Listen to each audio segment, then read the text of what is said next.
नमस्कार, अभी हम मौजूद हैं सुपौल जिले के छातापुर विधानसभा के भीमपुर में और यहाँ पे अभी कुछ ही देर में यूपी के मुख्यमंत्री योगी आदित्यनाथ जी सभा को संबोधित करने आ रहे हैं। जैसा कि अभी आप देख सकते हैं कैमरे के माध्यम से, यहाँ पे हजारों की संख्या में योगी आदित्यनाथ जी को सुनने के लिए यहाँ पे छातापुर विधानसभा के जो लोग हैं, महिला पुरुष हैं, हजारों की संख्या में यहाँ पे मौजूद हैं और अपने प्रिय नेता योगी आदित्यनाथ जी को सुनने के लिए बेसब्री से इंतजार कर रहे हैं। अब से कुछ ही देर में यहाँ पे भीमपुर में यूपी के मुख्यमंत्री योगी आदित्यनाथ चुनावी जनसभा को संबोधित करेंगे और छातापुर विधानसभा के प्रत्याशी नीरज सिंह बबलू के समर्थन में वोट देने हो तो अपील करेंगे। आप देख सकते हैं कैमरे के माध्यम से छातापुर विधानसभा के भीमपुर में अभी योगी आदित्यनाथ को सुनने के लिए हजारों की संख्या में, हजारों की तादाद में यहाँ पे लोग उपस्थित हैं। मैं कैमरामैन से चाहूँगा कि थोड़ा भीड़ दिखाएं और आप किस कैमरे के माध्यम से देखिए, यहाँ पे हजारों की संख्या में लोग उपस्थित हैं। सड़कों पर आवागमन जारी है, जगह जगह भीड़ लगी हुई है। अपने प्रिय नेता योगी आदित्यनाथ को सुनने के लिए यहाँ पे हजारों की संख्या में लोग मौजूद हैं। अब से कुछ ही देर में यूपी के मुख्यमंत्री योगी आदित्यनाथ भीमपुर के इस मैदान पे पहुंचेंगे और यहाँ से छातापुर विधानसभा के एनडीए प्रत्याशी नीरज सिंह बबलू के समर्थन में चुनावी जनसभा को संबोधित करेंगे। तो आइए सुनाते हैं योगी आदित्यनाथ जी ने क्या कुछ कहा। जानकी की, भारत माता की। आज छातापुर विधानसभा के इस चुनावी सभा में आशीर्वाद देने के लिए आए हुए हमारे सभी पूज्य संत जन, उपस्थित बहने और नौजवान साथियों, मैं सबसे पहले बिहार की इस पावन धरा को, जिस धरा ने मां जानकी को जन्म दिया, इस पावन धरा को जो भक्ति और शक्ति की धरती है, इस पावन धरा को कोटि कोटि नमन करते हुए आप सभी पूज्य संतों का, आप सभी बहनों और भाइयों का हृदय से मैं स्वागत करता हूं, अभिनंदन करता हूं। बहनों और भाइयों, मैं आज प्रातः ही प्रभु श्री राम की पावन धरा, अयोध्या की पावन धरती से सीधे बिहार के अंदर आया हूं। बिहार विधानसभा चुनाव आज प्रचार का अंतिम दिन है, तो स्वाभाविक रूप से कई जगह जाना होगा। इससे पहले 2 जनसभाओं को संबोधित करके वे तीसरी में मैं आया हूं और अभी मुझे और जगह जाना है, इसलिए मैं आपके बीच में आया हूं। सुपौल के इस उत्साह को देख करके, यहां पर आपके उत्साह और आपके इस भारी जनसमूह को देख करके मैं विश्वास के साथ कह सकता हूं कि 14 नवंबर को जब बिहार विधानसभा के ईवीएम खुलेंगे तो फिर एक बार एनडीए सरकार की शंखनाद छातापुर के साथ साथ पूरे बिहार के अंदर होने जा रही है। बहनों और भाइयों, बिहार जिसका अपना गौरवशाली इतिहास हो, आप याद करिए, महात्मा बुद्ध को ज्ञान प्रदान करने वाली धरा बिहार है। बिहार भारत का स्वर्ण युग लाने वाली धरा है। 24वें तीर्थंकर भगवान महावीर का जन्म इसी बिहार में हुआ था। देश के पहले राष्ट्रपति डॉक्टर राजेंद्र प्रसाद जी,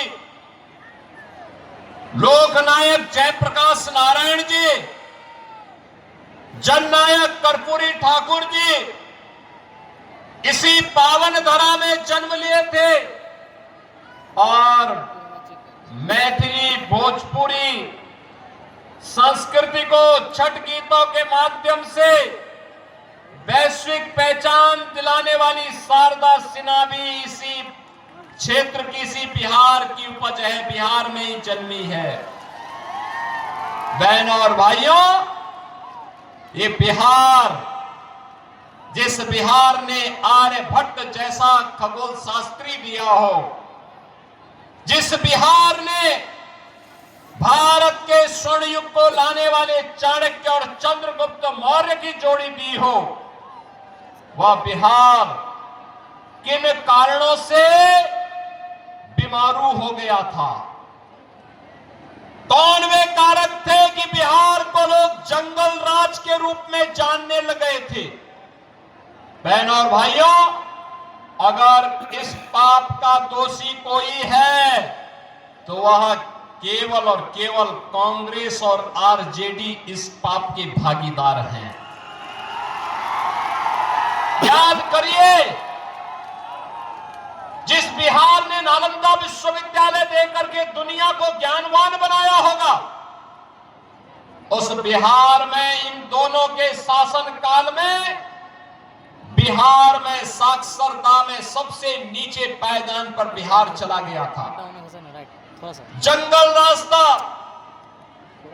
परिवारवादी व्यवस्था ने बिहार के अंदर जाति जाति को आपस में लड़ा करके अराजकता, गुंडागिर्दी का जो तांडव किया, उसने बिहार के नौजवानों के सामने पहचान का संकट खड़ा कर दिया। अन्नदाता किसान को प्लान करने के लिए मजबूर कर दिया।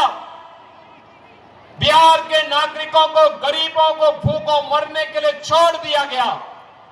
बिहार के अंदर सरकार के खजाने का पैसे में लूट मच गई थी। याद करिए, जो बड़ी बड़ी घोषणाओं के साथ आज कांग्रेस आरजेडी का ये महागठबंधन आपके बीच में आया है। बहनों और भाइयों, ये केवल और केवल एक धोखा है, धोखा। ये धोखा देने के लिए आए हैं। याद करिए, जो ये बड़ी बड़ी घोषणाएं कर रहे हैं, ये लोग नौकरी युवाओं को क्या देंगे जो आपकी जमीन ही हड़प गए हो? याद करिए, ये लोग आपको क्या सुविधाएं दे पाएंगे जिन लोगों ने पशुओं का चारा ही हजम कर लिया हो? वे आज विकास की बड़ी बड़ी घोषणाएं कर रहे हैं। बहनों और भाइयों, विकास इनके एजेंडे में कभी नहीं था। गरीब कल्याण इनके एजेंडे में कभी नहीं था। आस्था का सम्मान इनके एजेंडे में कभी नहीं था। याद करिए, बिहार के अंदर पिछले 20 वर्ष में सुशासन की जो सुदृढ़ नींव स्थापित हुई है, आज बिहार में क्या नहीं है? सड़क है, बिजली है, पानी है, रेलवे की कनेक्टिविटी है, एयर कनेक्टिविटी है, एनआईटी है, आईआईटी है, आईएम है, एम्स है, इंजीनियरिंग कॉलेजेस की श्रृंखला है, मेडिकल कॉलेजेस की श्रृंखला आज बिहार के अंदर दिखाई दे रही है।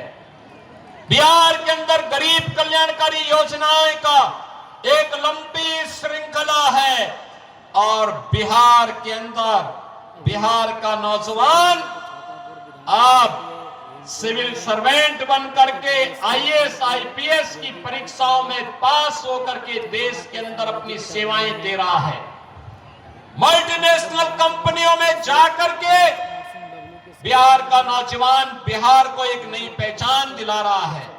स्वयं का स्टार्टअप स्थापित करते हुए उद्यमी के रूप में अपनी एक नई पहचान बना रहा है।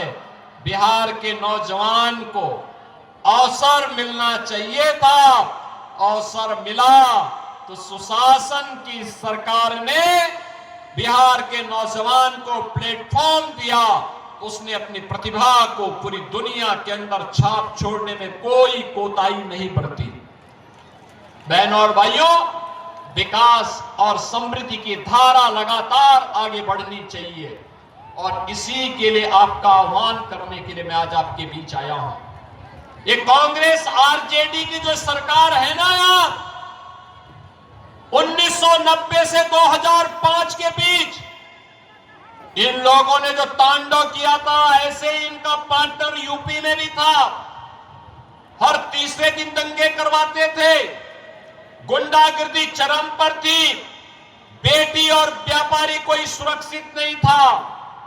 और तब राम मंदिर के लिए आंदोलन होता था, ये लोग रोकते थे, लाठी गोली चलाते थे, हम लोग नारा लगाते थे कि रामलला हम आएंगे, मंदिर वहीं बनाएंगे। ये लोग लाठी गोली चलाते थे, हम लोग कहते थे लाठी गोली खाएंगे लेकिन मंदिर वहीं। और देखो ना, यूपी में डबल इंजन की सरकार बनी, मोदी जी प्रधानमंत्री हैं, उत्तर प्रदेश में सरकार बनी, अयोध्या में भगवान राम का भव्य मंदिर का निर्माण हो गया है। क्या ये कांग्रेस कर पाती? क्या आरजेडी कर पाती? क्या बहन और भाइयों, अयोध्या में भगवान राम का मंदिर बना तो सीतामढ़ी में मां जानकी का भी भव्य मंदिर का निर्माण एनडीए सरकार करा रही है। अयोध्या में इंटरनेशनल एयरपोर्ट बनाया गया, उसका नामकरण महर्षि वाल्मीकि के नाम पर। यात्रियों के रहने के लिए जो रेल बसेरा बने हैं, उनका नामकरण निषाद राज के नाम पर। भक्तों और श्रद्धालुओं के लिए जहां प्रसाद बनता है, उसका नामकरण माता सबरी के नाम पर। और अब तो अयोध्या को सीतामढ़ी से जोड़ने के लिए राम जानकी मार्ग भी बन रहा है। 6155 करोड़ का एक कॉरिडोर के लिए और पैसा दे दिया गया है। बहन और भाइयों, कांग्रेस तो सुप्रीम कोर्ट में कहती थी कि राम हुए ही नहीं। कितना भारी अपमान है इन संतों का, कितना भारी अपमान है आपका, भारत का, और कितना भारी अपमान ये लोग करते थे जब इन्होंने कहा राम और कृष्ण हुए ही नहीं। आरजेडी ने राम मंदिर का रथ रोक दिया था, इनके पार्टनर ने उत्तर प्रदेश में राम भक्तों पर गोलियां चलाई थी, अयोध्या को लहूलुहान किया था। लेकिन बहनों और भाइयों, अब तो राम मंदिर भी बन गया है। अयोध्या में दुनिया की सुंदरतम नगरी के रूप में अयोध्या को स्थापित कर दिया गया है। और अयोध्या में मैं तो आपसे कहने के लिए आया हूं, जो एक खानदानी लुटेरे फिर से आपका झूठा आश्वासन देने के लिए आए हैं, खानदानी माफियाओं का समर्थन कर रहे हैं, एड़ी चोटी लगा रहे हैं। एक खानदानी माफिया और खानदानी माफिया को फिर से किसी भी प्रकार से सत्ता में आकर के बिहार में जंगल राज नहीं लाने देना है, नहीं लाने देना है। याद करना, यूपी में तब हम बीमारू राज्य से उबर पाए जब हमने राम मंदिर भी बनाया, विकास भी कराया, लेकिन विकास के पहले सुरक्षा की पुख्ता व्यवस्था की। बेटी की सुरक्षा और व्यापारी की सुरक्षा के लिए कोई व्यक्ति अगर सेंध लगाता है तो उसको बोल दिया जाता है कि भाई तुम्हारा तो यमराज का टिकट पक्का। बहनों और भाइयों, आज उत्तर प्रदेश में माफिया पस्त है। जब उत्तर प्रदेश का बुलडोजर चलता है और माफिया की हड्डी पसली एक करके सड़क के साथ रोकता है, तो उत्तर प्रदेश की सड़कें तो अच्छी बनती हैं, विकास की गति और बढ़ जाती है। और उत्तर प्रदेश में फिर कोई दंगा फसाद करने, अराजकता फैलाने, बेटी और बहन की इज्जत के साथ खिलवाड़ करने, किसी व्यापारी को धमकी देने का दुस्साहस नहीं कर सकता है। याद करिए ना, आरजेडी के समय में बिहार के अंदर 30,000 से अधिक अपहरण हुए थे। न व्यापारी सुरक्षित था, न इंजीनियर सुरक्षित था, न डॉक्टर सुरक्षित था, न बेटी सुरक्षित थी, न बच्चे सुरक्षित थे। बिहार में जंगल राज ला करके इन लोगों ने एक परिवार की बपोती बना करके बिहार को पूरा लूट खसोट किया था। मोदी जी के नेतृत्व में आप देख रहे हैं 80 करोड़ लोग देश के अंदर फ्री में राशन की सुविधा का लाभ प्राप्त कर रहे हैं। 50 करोड़ लोगों को मुफ्त में स्वास्थ्य की सुविधा, 5 लाख रुपए प्रतिवर्ष की सुविधा प्राप्त हो रही है। और बहनों और भाइयों, 46 करोड़ लोगों के जनधन अकाउंट खोल करके भ्रष्टाचार मुक्त व्यवस्था, सरकार का पैसा सीधे गरीब के खाते में जाएगा। 12 करोड़ अन्नदाता किसानों को किसान सम्मान निधि का लाभ, 12 करोड़ गरीबों के घर में शौचालय, 10 करोड़ लोगों को उज्ज्वला योजना का कनेक्शन। याद करिए, कांग्रेस के समय में यह रसोई गैस का कनेक्शन 50,000 रुपए में ब्लैक होता था। मोदी जी ने 10 करोड़ परिवारों को फ्री में कनेक्शन देने का काम किया, फ्री में। 4 करोड़ गरीबों के मकान प्रधानमंत्री आवास योजना में बन गए। 3 करोड़ लोगों को बिजली के फ्री में कनेक्शन, यानी राशन फ्री, स्वास्थ्य की सुविधा फ्री, विद्युत का कनेक्शन फ्री, उज्ज्वला योजना का रसोई गैस का कनेक्शन फ्री, और हर घर नल के माध्यम से पेयजल की सुविधा फ्री। आज बिहार का नौजवान, बिहार का अन्नदाता किसान, बिहार का हर नागरिक खुशहाली की, सुशासन की सुदृढ़ नींव पर एक समृद्ध और विकसित बिहार बनाने के लिए आगे बढ़ना चाहता है। बहनों और भाइयों, पहले चरण के चुनाव के मतदान ने और उसके रुझान ने साबित किया है, कि बिहार को समृद्ध बनाना है, तो अपने मतदान का प्रयोग करके बिहार को विकास और समृद्धि की नई ऊंचाइयों तक पहुंचाना है। इतिहास गवाह है, बिहार समृद्ध और विकसित हुआ है, भारत समृद्ध और विकसित हुआ है। बिहार का स्वर्ण युग आया है तो भारत का वह स्वर्ण युग बना है, और फिर से उस स्वर्ण युग को लाने के लिए, आप सबका आह्वान करने के लिए आज मैं आपके बीच में आया हूं। छातापुर विधानसभा क्षेत्र में आपके सुपौल के सुपुत्र, भारतीय जनता पार्टी और एनडीए के प्रत्याशी के रूप में श्री नीरज कुमार सिंह बबलू को फिर से एनडीए ने आपके पास भेजा है। नीरज जी को भारी बहुमत से विजयी बना के भेजेंगे ना सभी लोग? पीछे पंडाल के बाहर, सड़क के किनारे, इधर उधर, छत के ऊपर, इधर पीछे, सभी का आशीर्वाद मिलेगा ना? दोनों हाथ ला करके थोड़ा बोलो, दोनों हाथ ला करके, जहां तक मेरी आवाज जा रही है। सभी लोग इधर भी, क्या भारी जनसैलाब है, जैसे लगता है पूरा सुपौल जनपद ही उमड़ कर गया है। बहन और भाइयों, लेकिन सुपौल में सुपौल का सुपूत भारतीय जनता पार्टी के नेता और एनडीए के प्रत्याशी श्री नीरज कुमार सिंह बबलू तब भारी बहुमत से विजयी होंगे जब आप घर घर जाकर के मोदी जी और नीतीश बाबू का संदेशा घर घर पहुंचाएंगे कि कमल छाप पे नीरज कुमार सिंह बबलू को भारी बहुमत से विजयी बनाना है। अगले 24 घंटे मेहनत करेंगे इसके लिए, जाएंगे घर घर, जाएंगे ना, संदेशा को घर घर पहुंचाएंगे।